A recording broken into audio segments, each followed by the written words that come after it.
am now joined by Joel Benenson. He was the polling advisor for the two Obama presidential campaigns, as well as chief strategist for Hillary Clinton's 2016 run. He's also the CEO of Benenson Strategy Group. Joel, it's good to be with you. Thank you for being here. Thanks for having me. There were a lot of Democratic strategists who I think are talented who thought it was going to be a much worse night. We had Congressman Clyburn telling our Bob Costa that the Democrats might have to have a reassessment of everything. Why did even Democrats get it wrong about last night? Well, because I think historically what I've been saying is if you look back at midterm elections going back about 3.5 decades, the first midterm of a new president has been a wipeout, except for everybody but George W. Bush after 9/11. And so I call it the political law of inertia. Every action has an equal and opposite reaction, and I was expecting a much tougher night for Democrats. Obviously, we have more losses than we'd like, I think. That's always the case. Right. But it wasn't anywhere near the kind of wave we have seen. Look, even in President Obama's 2010 midterms, we got clobbered. Yeah. Then he goes on 2 years later to become only the 7th president in history to get elected and reelected with more than 50% of the vote both times. And so what do you think made the losses less bad than expected? I think a couple of issues. When you look back at the exit polls and what people said was important to them in their vote and who they were siding with. So you saw issues like inflation. You saw issues like immigration and crime, which were very highly important among Republicans. But Democrats ran up bigger margins on their issues of importance, which were choice and guns, than Republicans did on those issues.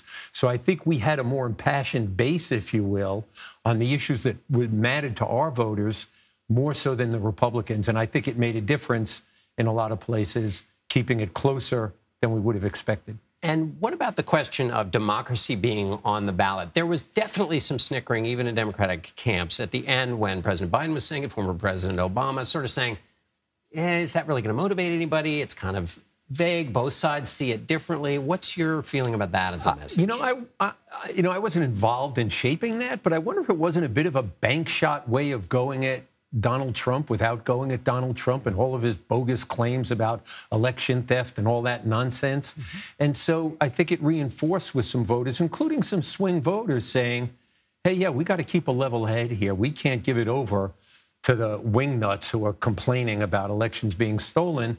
When you think about the number of people who are voting every year who know whether Democrats win or Republicans win, that their votes are being counted. Right.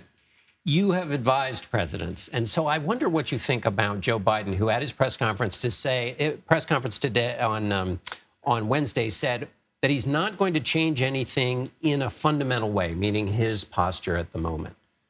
Is that the right message for him, or is that the kind of thing you say, but then you actually kind of change things? Well, I think what he probably means by that, and you should never really impute too much to the president's words, but I think he's saying, I'm going to keep running this government rooted in my personal values and my political values.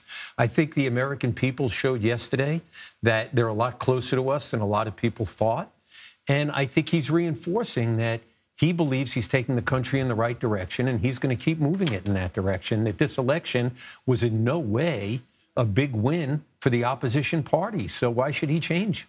And very quickly on abortion, there are state referendums on abortion. Is that a smarter way for Democrats who care about choice to lock in that, then elect people who then will promote that? You know, if you look back, I've been saying for many months, go back to the Kansas referendum, presidential level turnout, 60% Republican vote, and they upheld a woman's right to choose in a Republican state. I think choice is pretty much a bad issue for Republicans right now. They're on the wrong side of it, particularly if you look at the high turnout numbers among younger voters who are heavily pro-choice. Right. Okay, Joel Benenson, thanks so much for being with us. Thanks for coming in. Me.